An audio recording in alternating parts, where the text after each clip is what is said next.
noite. Consegue me ouvir perfeitamente?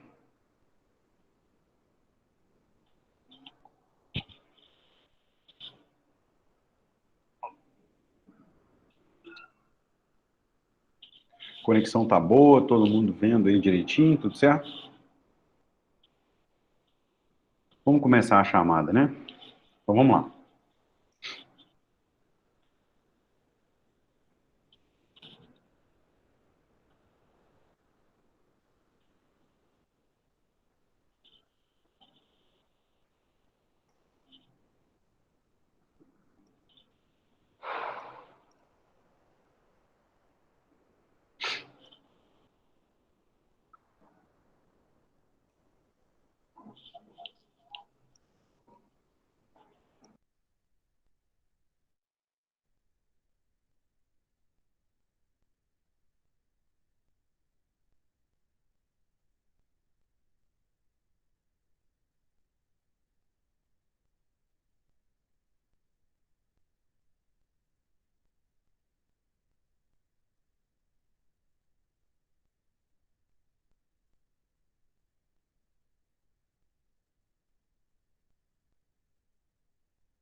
Pessoal, vamos lá.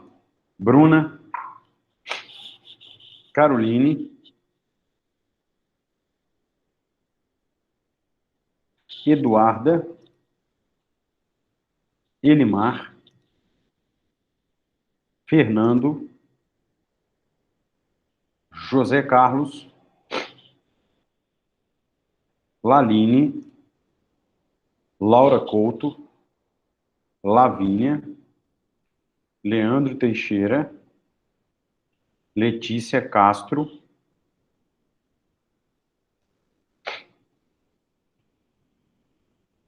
Lucas Schiavon, Lucas Zopelaro, Mari, Natália Teixeira, Rodrigo, Rodrigo Rocha, Shirley, Stephanie, Suzane, Tainá e Tamara. E por fim, Vanessa, né? Desculpa. Vanessa Batista. Alguém que eu tenha pulado o nome? Não tá. Vamos dar seguimento aqui. Nas minhas anotações eu estava falando sobre sentença. Nós fizemos um exercício sobre os fundamentos da sentença e a necessidade de se ter aí os fundamentos da sentença e se era possível a dispensa do relatório e da fundamentação, ou se a dispensa seria possível, dependendo do procedimento, só do relatório. Hoje eu separei o material para vocês, mencionando sobre o dispositivo. Então a gente começa, ele está lá no estudo dirigido 5, e aí quem tiver acesso lá, fique à vontade para baixar. Eu vou abrir aqui o material para vocês.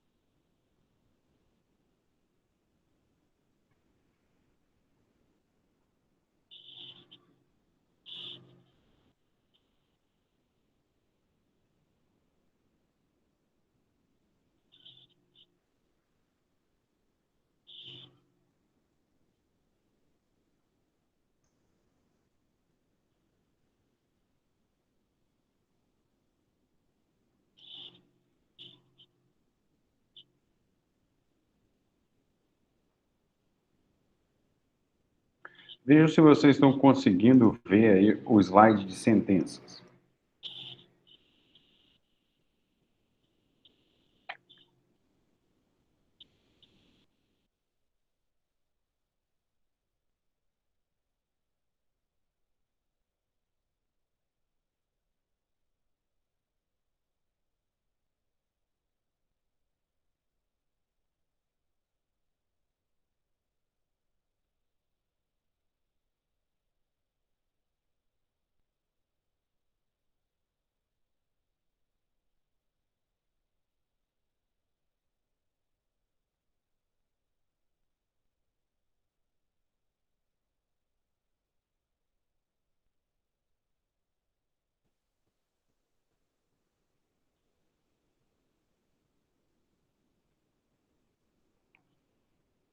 Estão vendo aí? Eu não vi pelo grupo. Mudaram o layout do.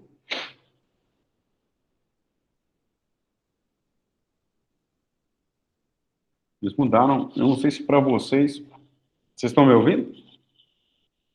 Eu li aqui uma mensagem que a Lavínia não estava me ouvindo.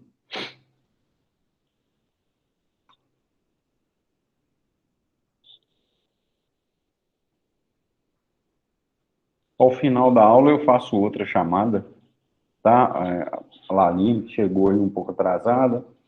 A... Teve uma outra aluna que chegou atrasada também. Tainá.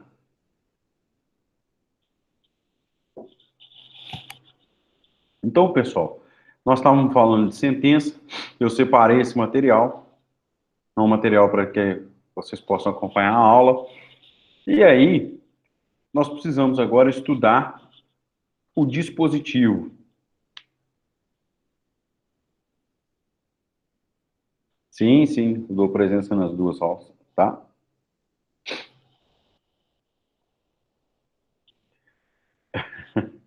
Não, tranquilo, eu dou presença nas duas aulas, sim. Pode deixar.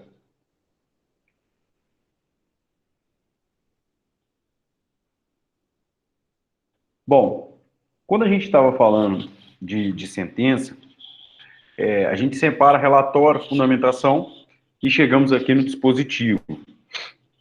O que é o dispositivo? O dispositivo é a conclusão. O dispositivo, ele é o resumo, ele é a conclusão daquela decisão. Quando a gente fala que ele é a conclusão, é que a gente está falando, e aí você pode pegar lá em Pontes de Miranda, que quando você está diante do dispositivo, é ele que está acobertado pelo manto da coisa julgada. Então, isso é uma referência que vocês têm que ter aí, que aquilo que faz a coisa julgada é o dispositivo. No entanto, é necessário, e aí vocês têm que analisar, que o dispositivo tem que estar em sintonia com todo o outro, com tanto o relatório quanto a fundamentação. Porque se eu estou dizendo para vocês que o dispositivo é a conclusão, ele é a decisão propriamente dita, vocês têm que concordar que eu estou diante de um raciocínio lógico que o magistrado chegou àquela conclusão. Isso significa que há uma necessidade de que o dispositivo tenha como base um princípio lógico, um princípio de raciocínio lógico que transmuta do relatório, da fundamentação e chega à conclusão. Não pode ter uma dissonância entre a fundamentação e o dispositivo, porque aí há um vício a ser corrigido, ok? Então é importante que vocês façam e estabeleçam uma linha lógica, uma linha de raciocínio lógico para se chegar a uma conclusão. Isso significa que o juiz deve demonstrar um processo lógico de cognição que passa pelo relatório, fundamentação e chegue à decisão como forma de transmutar no dispositivo, que é aquele que está coberto pelo manto da coisa julgada. Então, esse é o primeiro ponto aí da parte introdutória que eu queria passar para vocês. Pode existir uma sentença sem dispositivo? Não. Uma sentença sem dispositivo ela é nula. Não há possibilidade de que se tenha uma sentença sem dispositivo. Tá? Ela não existe. Não há nenhuma possibilidade.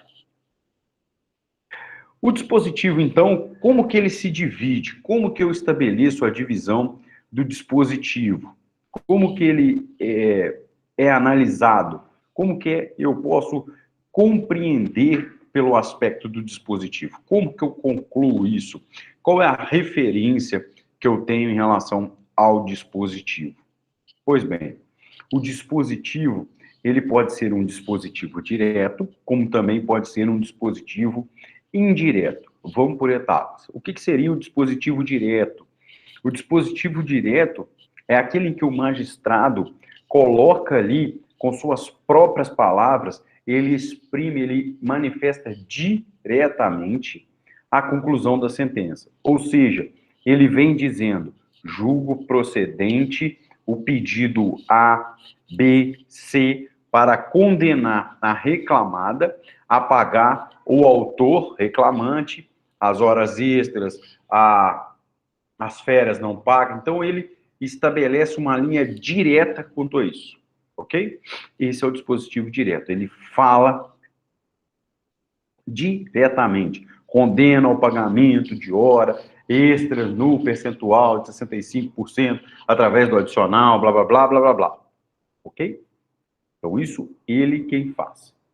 Isso é o dispositivo direto. Mas nós também temos o dispositivo indireto, que é aquele em que o juiz faz remissão ao ponto da inicial.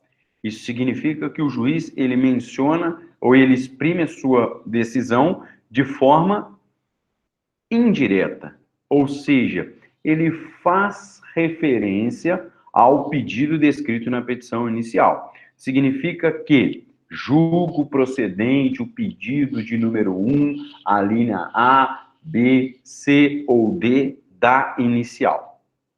Ok? Então, o juiz ele pode fazer o dispositivo direto, como também o dispositivo indireto. Em outras palavras, independe se o dispositivo é direto ou se ele é indireto, o importante é que haja o respeito ao princípio da congruência. Porque lá no final dessa aula nós vamos ver, olha, pode ser uma sentença citra, ultra ou extra petita. Ok? Então é importante que haja uma simetria, haja uma congruência com o pedido da inicial. Agora, se o magistrado vai usar o dispositivo direto ou dispositivo indireto, isso não se pode ver como um vício. E aí eu peço a vocês, coloco aqui uma referência no grupo, no bate-papo, que é só mesmo para uma citação da observação feita por Francisco Antônio de Oliveira, que também é reproduzido no livro do Carlos Henrique Bezerra Leite, que eu indico como bibliografia. Eu vou colocar aqui para vocês, só mesmo para fazer a leitura. Deixa eu só pegar aqui.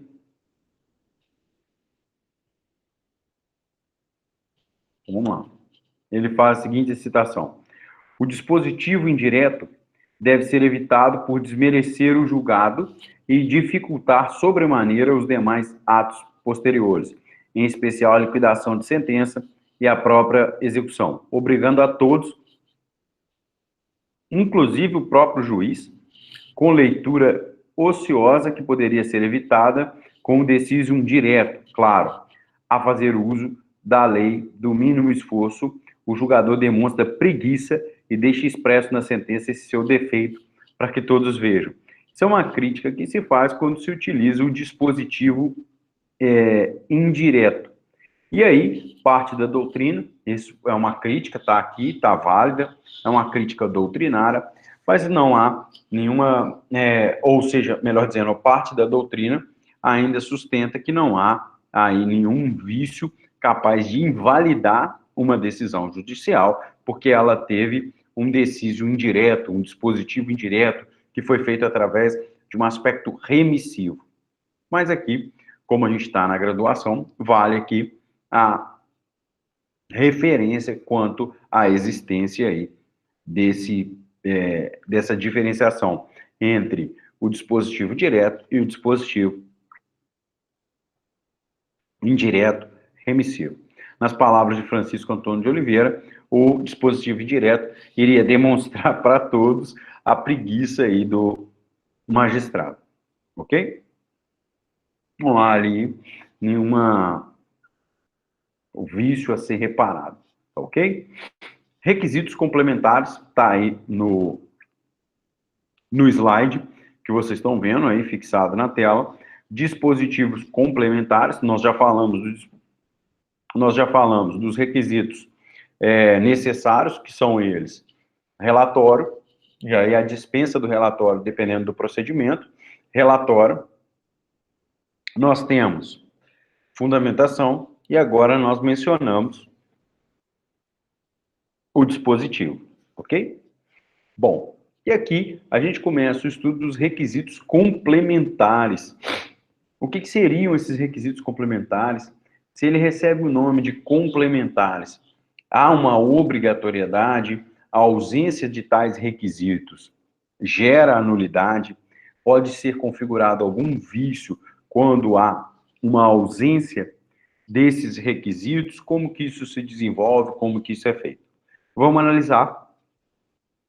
Vou pedir a alguém que puder colocar o artigo 832 para mim, no grupo, porque eu percebi aqui agora que pelo slide ele está muito pequenininho. Não sei se vocês estão conseguindo ver. Vocês estão conseguindo ver aí perfeitamente? Conseguem ver aí o artigo 832?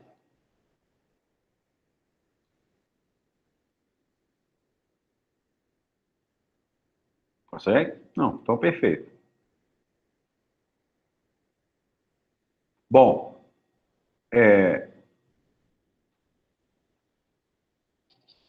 eu não consigo fazer o zoom porque a tela está...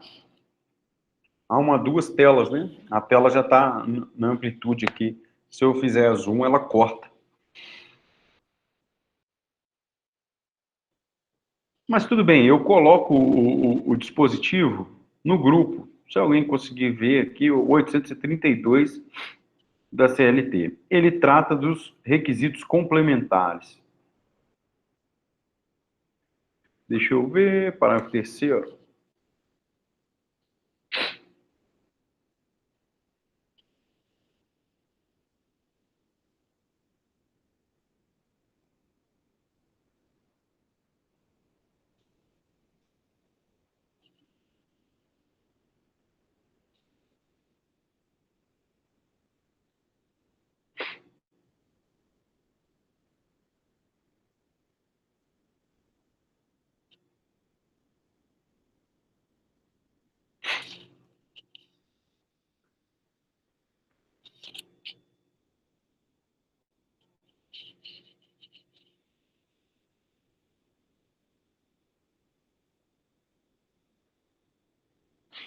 Acho que agora eu consegui colocar todos aí, para facilitar. Então, a gente tem aqui o 832 e os seus parágrafos, que trata da seguinte forma: da decisão deverão constar, e é relevante que vocês vejam dessa forma, da decisão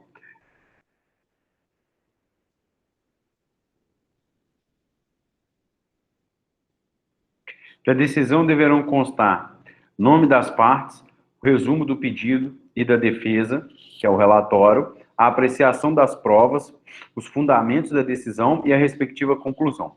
Do caput do 832, você retira tudo que nós estudamos até agora. Você retira que eu estou diante do relatório, e nós já analisamos os requisitos desse relatório. Nós estamos diante da fundamentação, nós já estamos diante disso. E a outra situação é o que ele chama de conclusão, que eu acabei de dizer para vocês, que é o dispositivo, e que é o dispositivo quem faz a coisa julgada, ok? Então, na verdade, você tem aqui, claramente, deu uma bugada aqui, mas você tem aqui, claramente, a ideia, né, a visão do que seria relatório, fundamentação e dispositivo. Relatório, fundamentação e dispositivo. Isso você tem configurado. Para além desses requisitos essenciais, lembrando aos senhores que o relatório, existem casos que está dispensado a existência do relatório, Dos requisitos aqui essenciais, nós tiramos os parágrafos que são os requisitos complementares. E por que da importância da gente compreender os requisitos complementares? Porque, e aí é o objeto do nosso exercício hoje, porque nós teríamos o quê? Uma visão de que estamos diante de um vício da decisão e esse vício pode ser sanado mediante interposição de embargos de declaração, como, por exemplo, a omissão. Isso é uma ideia que se tem nesse momento. Então, vamos lá. Parágrafo 1º. Deixa eu só...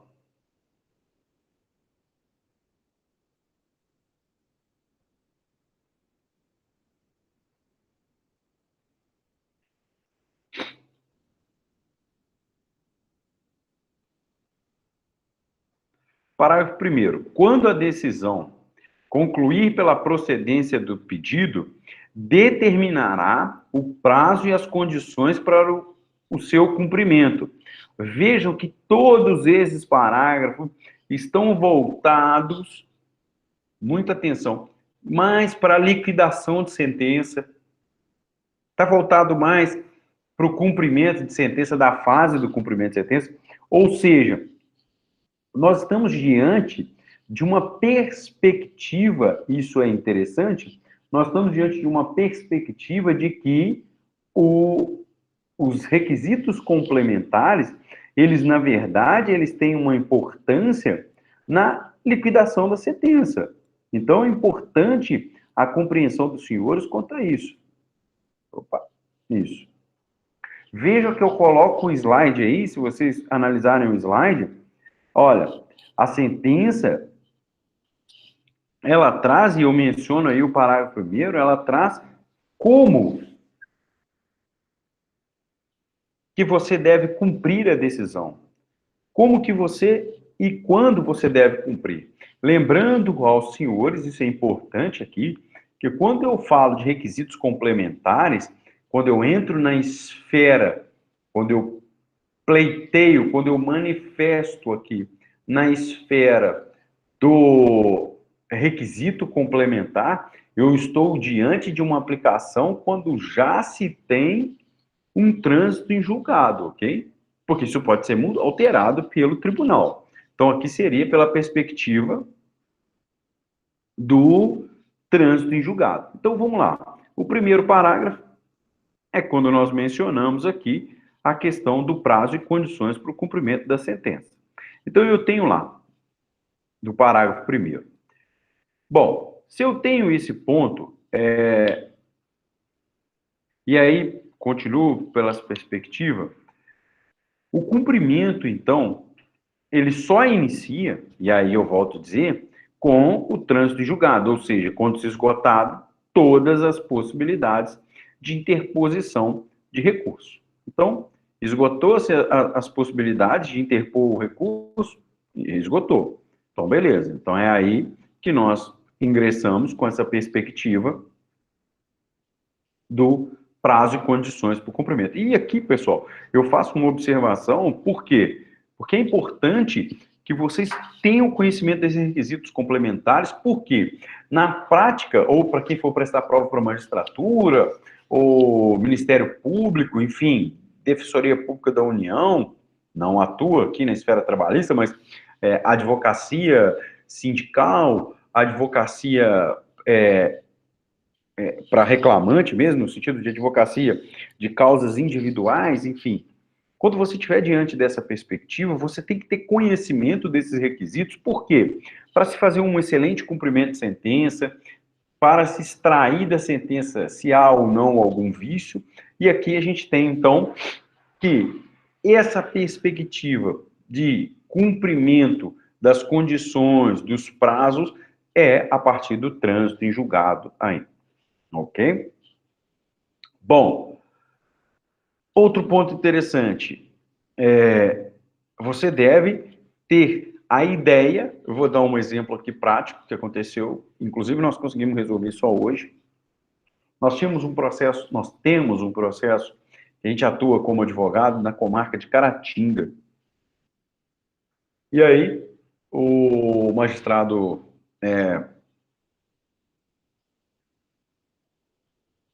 o magistrado proferiu sentença, a sentença, olha que interessante, a sentença condenava a empresa pela qual a gente atua como advogado, condenava a empresa a reconhecer o vínculo empregatício, assinar a carteira num período de 2 anos, de 1º de janeiro de 2019 a 1º de janeiro de 2021. Só que lá na sentença, no dispositivo, ele trazia a seguinte frase: condeno a empresa a proceder, olha só a importância disso, condena a empresa a proceder à anotação da carteira do período de 1º de janeiro de 2019 a 1º de janeiro de 2021. Isso era o dispositivo. Interpusemos recurso ordinário. Foi ao TRT segundo grau, TRT da terceira região. Manteve a decisão de 1º grau. Interpusemos recurso ao TST. Mantido, não admitiu o recurso de revista. Entramos com agravo de instrumento para destrancar o recurso de revista, não admitiu. Depois entramos com agravo regimental para destravar o agravo de instrumento, para destravar o recurso de revista, não teve jeito. Resumo da ópera, a sentença transitou. Quando a sentença transitou, o processo voltou à origem. E quando voltou à origem, o magistrado deu um despacho determinando que em 5 dias a empresa anotasse a carteira. Mas não é esse não é esse o dispositivo da sentença. Por quê? O dispositivo da sentença não trouxe como requisito complementar o prazo para essa obrigação. Ele determinou esse prazo através de um despacho. E ao fazer isso através de um despacho, ele criou para nós, do meu ponto de vista, ele criou para nós um embaraço. Por quê?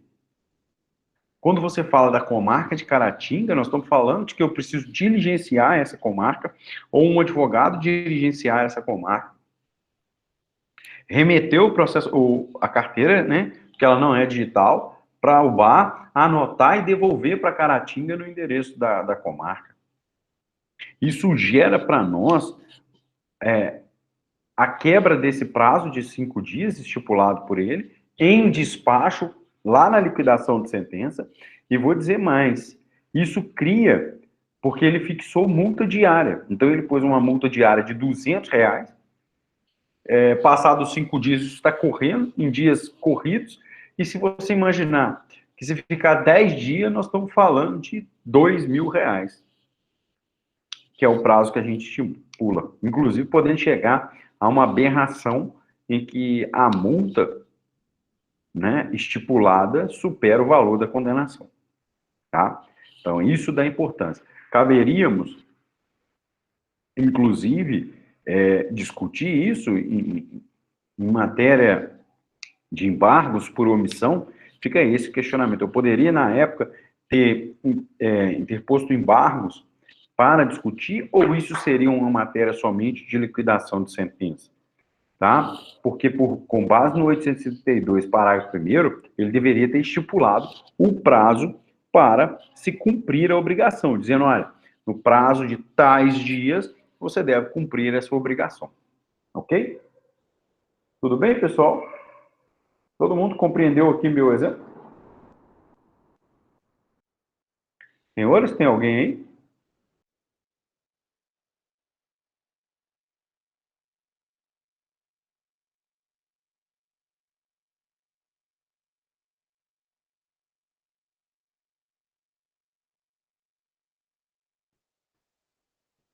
Parece que sim, né? Parece que só a Lavínia e o Rodrigo Rocha. Mas vamos seguir. Vamos para o parágrafo 2º.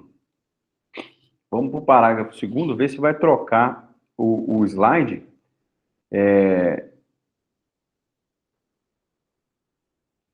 Recolhimento de contribuição previdenciária e custas.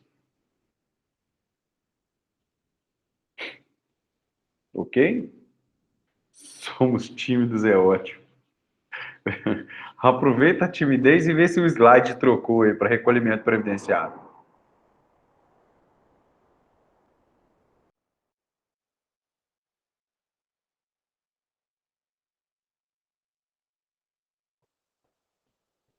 Trocou? Bom, vamos lá. Recolhimento previdenciário. Isso é uma situação, pessoal, que vem se arrastando, isso vem gerando muita confusão. E havia discussão quanto a isso.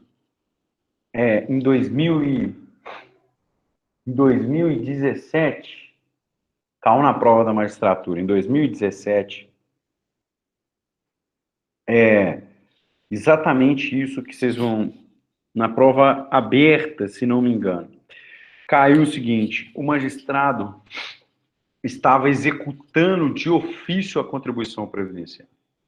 Significa que hoje nós temos no nosso sistema a seguinte perspectiva: não há aqui a execução de ofício mais. De 2017 para frente, com a reforma trabalhista, não se tinha mais a necessidade, não se tinha mais a execução de ofício. Então a execução passou a ser o quê? Baseada no interesse do exequente. Então o processo não mais segue através da execução de ofício. Não há tem que ser provocado, ele passa a ser reativo. Você faz o requerimento e aí ele vai dar continuidade. Mas aí surgiu, então, a discussão da contribuição previdenciária. Se a contribuição previdenciária dependeria de uma de atuação da Procuradoria, da Fazenda, através da Advocacia Geral da União, da PFN, executar as contribuições previdenciárias oriundas da condenação trabalhista.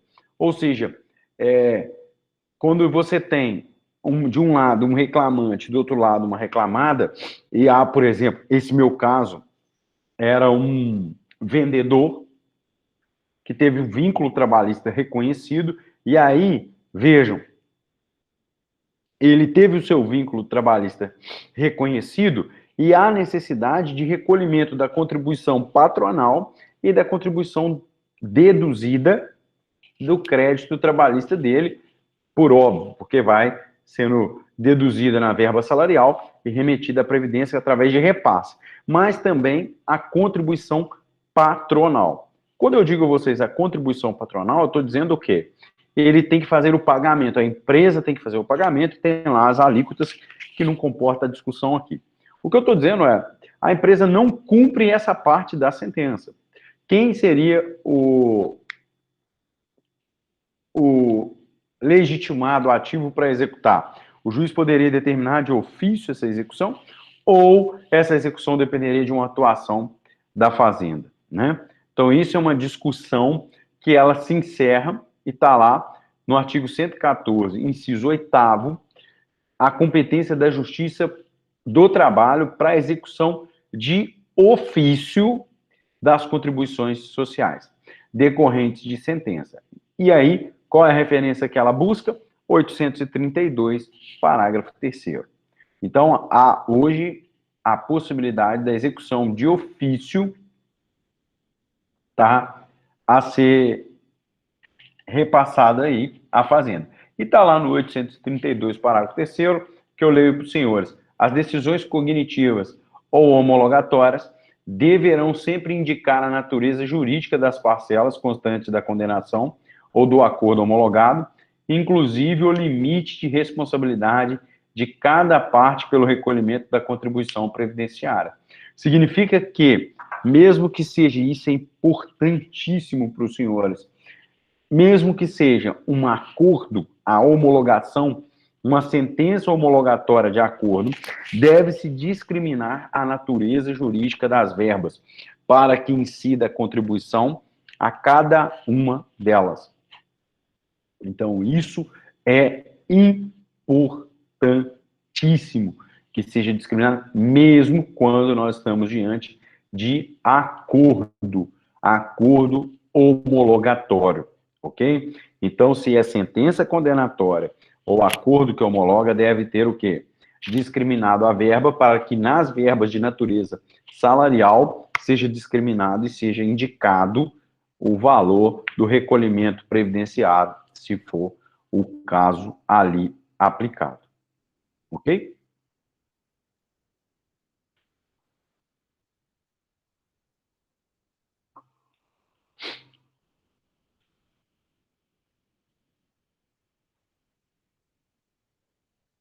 Tranquilo? Então tá. E as obrigações de fazer, Stephanie, Lavínia, Rodrigo, as obrigações de fazer, as obrigações de não fazer, como que isso é feito, Laline?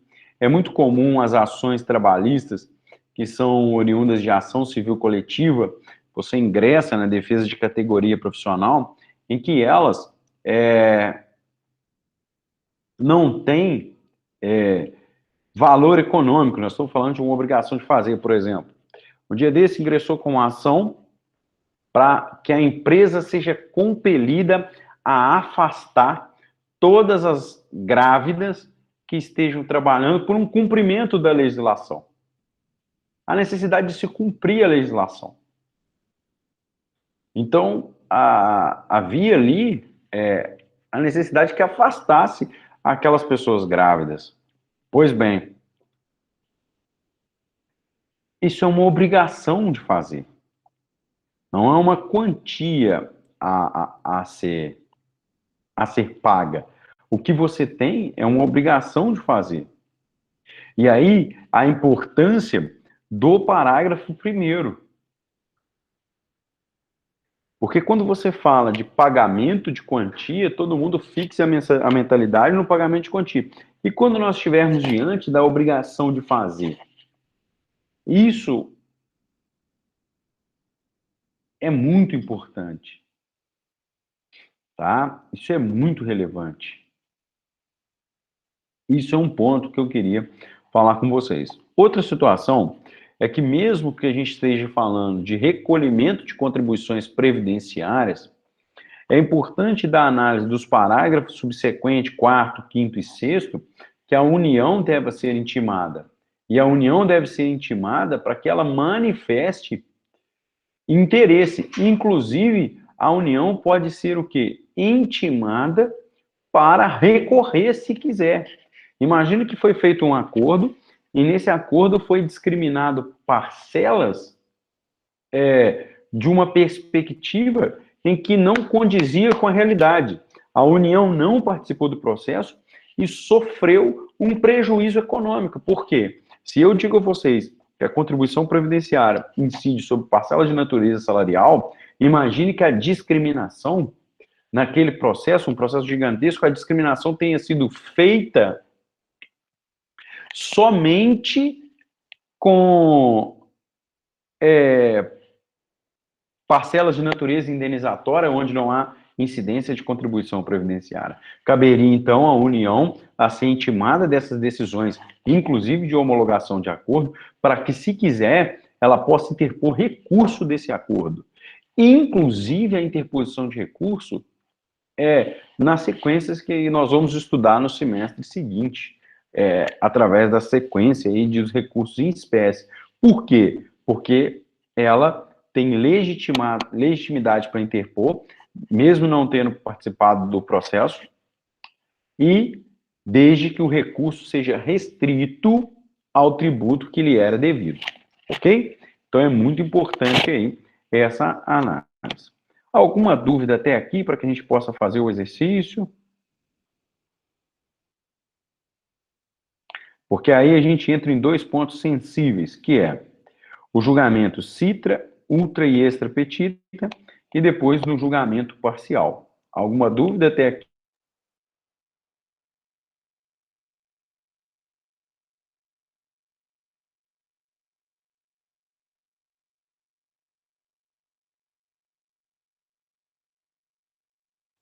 Parece que a minha conexão Picotou um pouco. Alguma dúvida até aqui? Eu não vi as mensagens.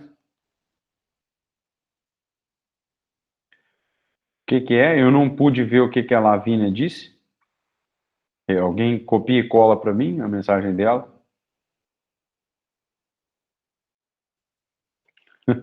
Essa frase é boa. Essa frase é boa. Acontece comigo também. Quando eu estou lendo a doutrina para pesquisar um caso, frase do Dantas. Um dia desse aconteceu exatamente isso comigo. Eu vou contar isso para vocês enquanto eu coloco o exercício.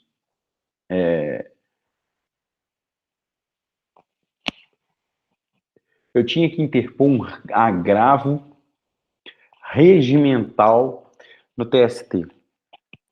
A questão é que quando eu peguei a doutrina, estava assim, separado em dois capítulos lindos. Um falava do agravo interno, outro falava do agravo regimental. Quando eu li, eu pensei, é a mesma coisa, mas fiquei calado, não comentei com ninguém no escritório. Aí fui olhar o regimento interno do TST, falava somente de agravo interno. Pensei, gente, onde está o agravo regimental? Aí fui pesquisar na jurisprudência, igual todos vocês, joga lá no site, dizia que eles eram sinônimos. Aí eu fiz um raciocínio interessante. Se eles são sinônimos, por que o Carlos Henrique Bezerra Leite separou um para regimento interno e um para regimento, agravo regimental? Um para agravo interno e agravo regimental. Essa dúvida me consumiu por horas até que eu pudesse descobrir do que se tratava. Enfim, acontece comigo também.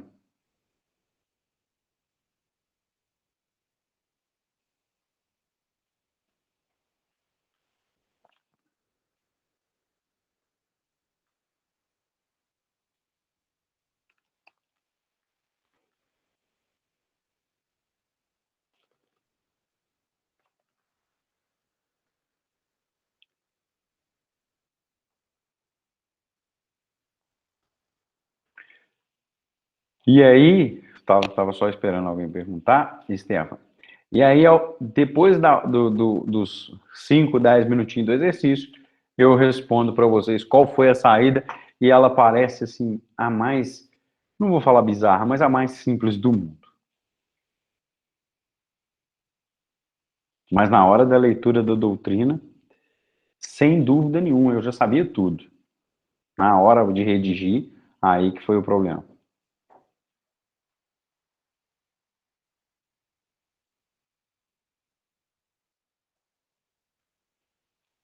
A Stephanie levantou a mão. Pode falar, Stephanie. Fica à vontade. Mas o agravo interno é o mesmo que o regimental, não é? Ou legal? Isso, então, isso foi uma das Pelo dúvidas. Quando amor eu de Deus, joguei. você não me confunde, não, esquisato, pelo amor de Deus. Não, mas eu não tem confusão, não. A resposta eu vou usar o termo assim, a resposta é simplória. Mas se você pegar o livro de doutrina, ele tem um capítulo para o agravo regimental e outro para o agravo interno, que também recebe o nome de agravo legal. Eu já vou me adiantar. É que, na verdade, antes da reforma, utilizava-se essas duas nomenclaturas, mas isso foi suprimido. Então, quando eu li na doutrina, a minha doutrina era antiga. A edição era antiga. Então, gerou essa confusão. Mas hoje, não há nenhuma diferença se é agravo interno ou regimental. É agravo interno, a nomenclatura que eu considero tecnicamente mais correta, mas ele também recebeu o nome de agravo regimental pelo simples fato da previsão dele estar restrita ao regimento interno de cada tribunal. Então era isso. E aí não alterou em nada, né? A nomenclatura não iria ofender o princípio da unicidade recursal. Mas, enfim, é algo que eu me lembrei agora quando vocês questionaram. Tem dúvidas? Não, até agora, na hora da aula, não. A dúvida é só quando você tem que aplicar isso na prática, na prova. Enfim, fica aqui essa observação. Tudo bem? O exercício é: caso a sentença seja omissa no que tange a contribuição previdenciária, poderíamos alegar a ofensa direta ao item 2 da súmula 368 e a OJ, essa OJ do TST. Basta uma pesquisazinha aí. Não esqueçam de colocar oitavo período para mim, tá? São 19h50, às 20 horas a gente volta com o julgamento citra, ultra e extrapetita, e julgamento antecipado parcial, que, se não me falha a memória, foi a tese de doutorado da brilhante professora Aline, ok? Inclusive, a tese dela foi citada em algumas doutrinas aí. Dúvidas quanto à pergunta, senhores?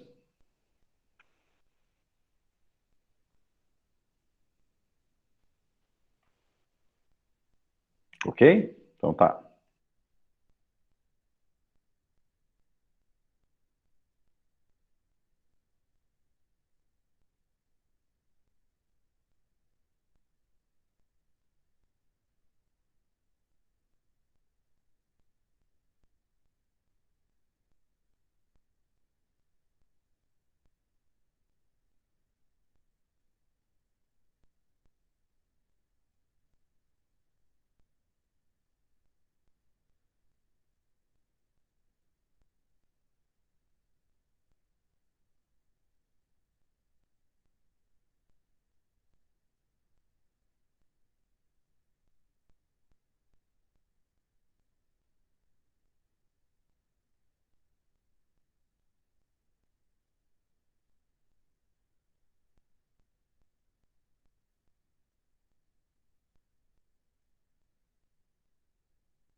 Pessoal, podemos continuar?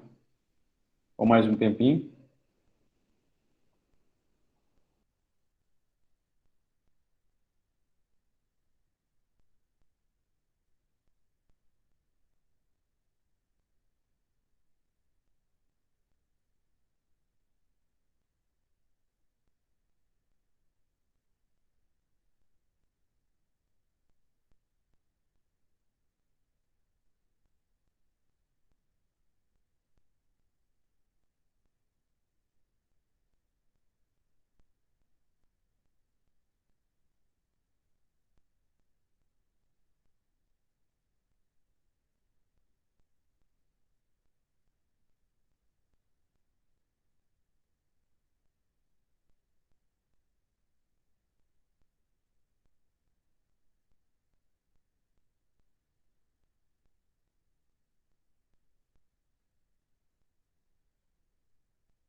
Pessoal, vamos lá. Agora vamos dar seguimento. Eu vi aqui que um número considerável de alunos mandou. Olha, quando a sentença for omissa, só para comentar o exercício, o TST vem firmando o posicionamento de que não há violação da lei quando a sentença for omissa a esse respeito. Inclusive, tem uma súmula que os descontos previdenciários e fiscais devem ser efetuados pelo juiz executório, ainda que a sentença tenha sido omissa. Isso significa que, se a sentença foi omissa, na fase de execução, de cumprimento, o juiz pode executar, tá? E essa omissão não gera a possibilidade de rescisão quanto a isso, ok? Então, você tem, de um lado, não há ofensa a essa súmula 368, muito menos a OJ 368, porque, mesmo que a sentença seja omissa, na fase de cumprimento, pela súmula 401, o juiz da execução pode tranquilamente executar aí esses créditos, mesmo que a sentença tenha sido omissa não gera aí a possibilidade de ação rescisória, ok? Então, era um exercício basicamente isso. Fernando, você tem a palavra? Bruno, mas a sentença sendo omissa, aí para fazer a liquidação dela, não vai fazer o desconto do recolhimento previdenciário no que incide do empregado. E se o juiz manda liquidar lá na frente, já foi feito o depósito sem fazer o desconto, como que funciona? Isso é o seguinte, por ser matéria de ordem pública, o juiz pode, lá no cumprimento, porque ele tem que homologar os cálculos. Eu estou te falando já de uma questão prática. Ele tem que homologar os cálculos. As partes apresentam os cálculos e o juiz homologa.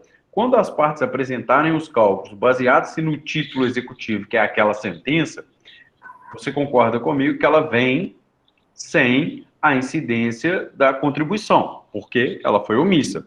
O juiz, para homologar, por ser matéria de ordem pública, o TST vem entendendo que ele pode, nesse momento, homologar os cálculos com ressalva, incidindo a contribuição. Ok? Então, assim, a gente pensando em algo preventivo enquanto empresa, o prudente seria, na hora que sai a sentença, já questioná-la, porque se a empresa faz o pagamento sem, depois ele manda recolher, ela fica no prejuízo. Eu tive um cliente, Fernando, eu concordo plenamente com o que você disse. Eu tive um cliente, uma empresa, que ela teve um bar sem juros de R$10. Porque como era um valor baixo, eu nem me atinei para isso, foi omissa. Lá na execução, antes de arquivar o processo, o juiz falou, comprova-se o recolhimento previdenciário, não comprovou, execução é de ofício e bateu o Bacenjude. Tá? Então, o prudente, por isso que quando eu comecei a aula, eu disse, olha, são requisitos complementares, mas é de suma importância que você saiba para que você não deixe essas lacunas. Se você considerou omissa, interpõe embargo de declaração para sanar essa dúvida. Principalmente... Aqui na contabilidade, eu sempre peço os advogados, quando vêm com essa omissão, para fazer o questionamento pensando em algo preventivo mesmo para a empresa. Isso, eu vou colocar para você aí, Fernando, no bate-papo, para os demais alunos, a súmula 401. Ela é esclarecedora quanto a isso. Deixa eu só ver aqui, ó. Deixa eu pôr, porque aqui não cabe muitos caracteres. Coloco a primeira parte e aqui já coloco a segunda. Porque, na verdade, ó, ela diz exatamente o que nós estamos conversando. Ela diz o seguinte, ó, os descontos previdenciários e fiscais devem ser efetuados pelo juiz executório, ainda que a sentença exequenda tenha sido omissa sobre a questão, dado ao caráter de ordem pública ostentado pela norma que os disciplina. A ofensa à coisa julgada somente poderá ser caracterizada na hipótese do título exequendo, expressamente afastar a dedução dos valores a título de imposto de renda e de contribuição previdenciária. Significa que a omissão por si só não desautoriza o juiz na execução de ofício determinar o pagamento. Ok? Tá aí a súmula aí para tirar essa dúvida. Ok? Ok. A última coisa, Bruno. Sim, vamos lá. Fica à vontade. Como militante da área, quando vem a sentença assim, você já manda fazer o cálculo considerando o desconto ou você questiona a sentença? Eu não questiono. Aí é o seguinte, se a sentença for procedente para o reclamante, eu questiono a decisão a respeito da contribuição patronal. Se a sentença for improcedente, aí eu não questiono.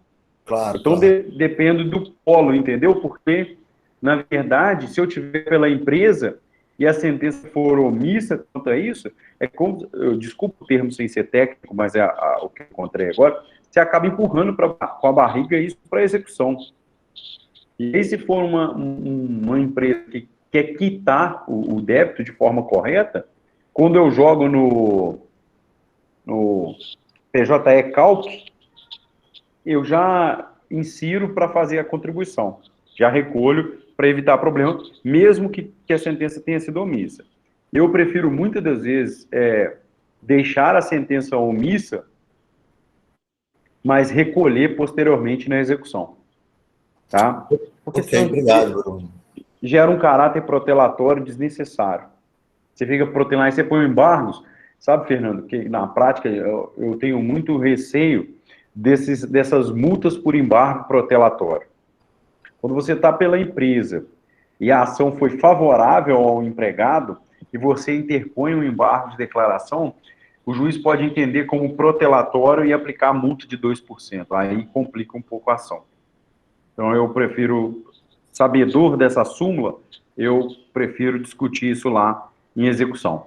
Tá? E você é contador, não é isso? Isso.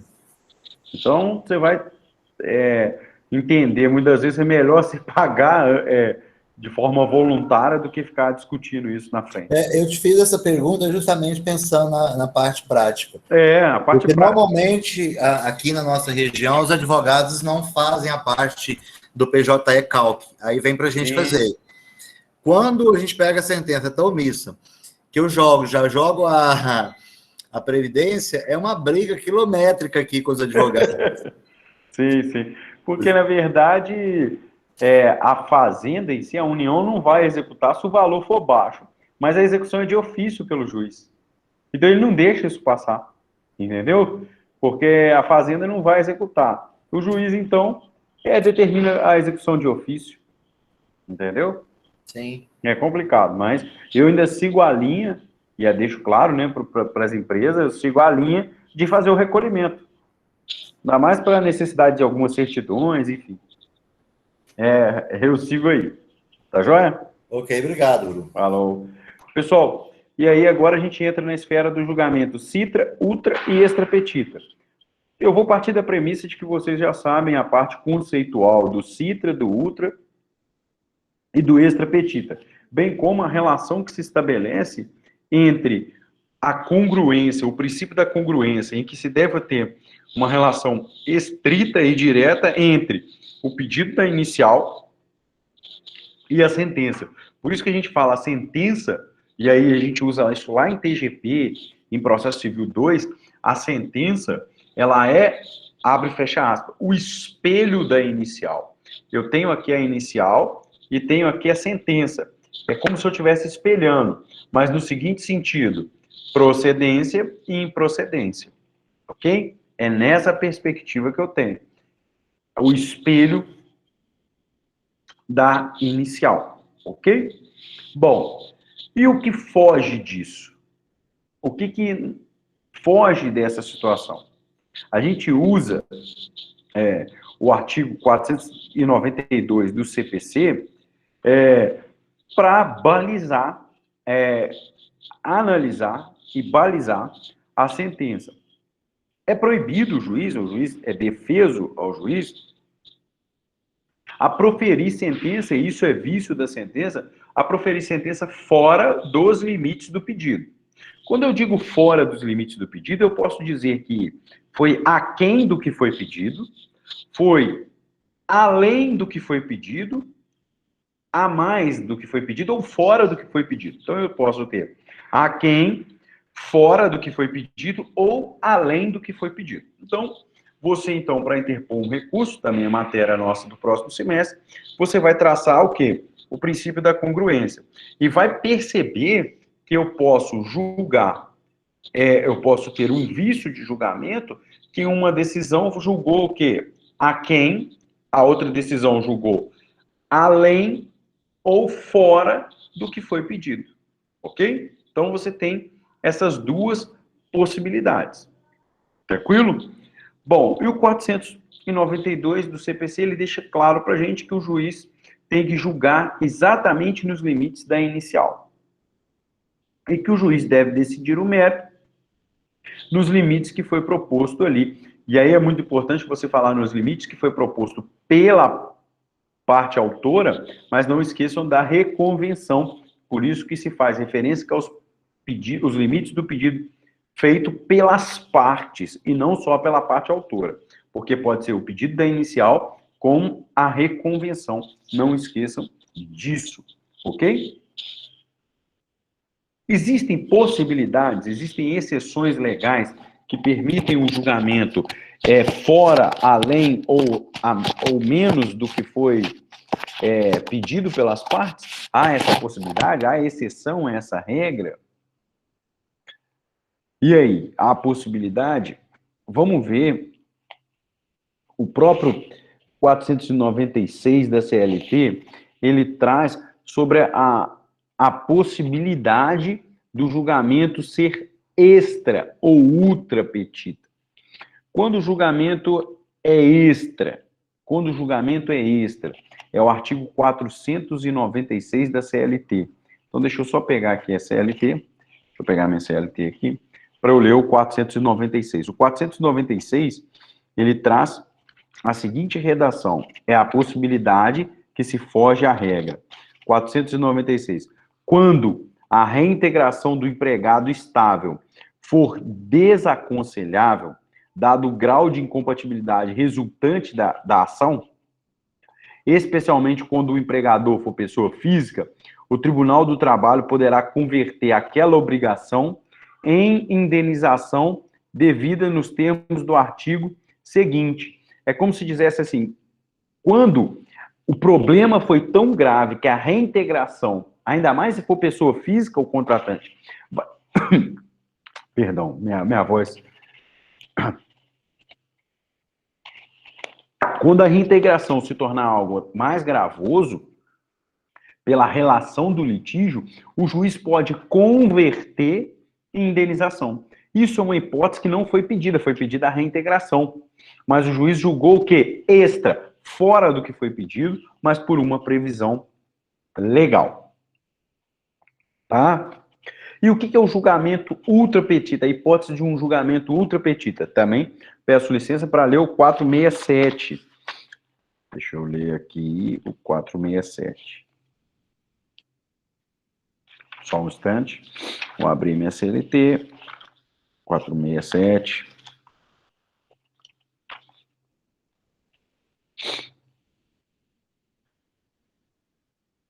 Vamos lá. O 467. O 467 traz uma multa. Eu vou ler para vocês. Ele traz a multa para quando não tem no processo, na primeira audiência, algum pedido controverso, ou seja, os pedidos todos são controversos, ou apenas um pedido é incontroverso. Nessa hipótese, mesmo que o autor não tenha feito o pedido,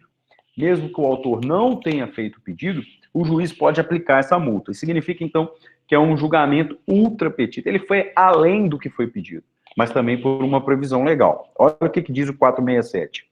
Em caso de rescisão do contrato de trabalho, havendo controvérsia sobre o montante das verbas rescisórias, o empregador é obrigado a pagar ao trabalhador, a data do comparecimento à Justiça do Trabalho, parte incontroversa dessas verbas, sob pena de pagá-las acrescidas de 50%. Imagine que eu não conteste um pedido do autor. Significa que aquela parte foi o quê? Incontroversa. Se eu for condenado, o juiz vai me acrescentar uma multa de 50% sobre esse valor, porque era um pedido incontroverso. Ok? Isso tem que ser requerido na inicial? Pode ser requerido na inicial. Mas se a inicial for omissa, o juiz pode aplicar essa multa e não será considerado um julgamento ultra petita. Então, essas são as hipóteses cabíveis aí de exceção ao julgamento extra, ultra e citra petita. Ok? Alguma dúvida até aqui, senhores? Alguma dúvida até aqui?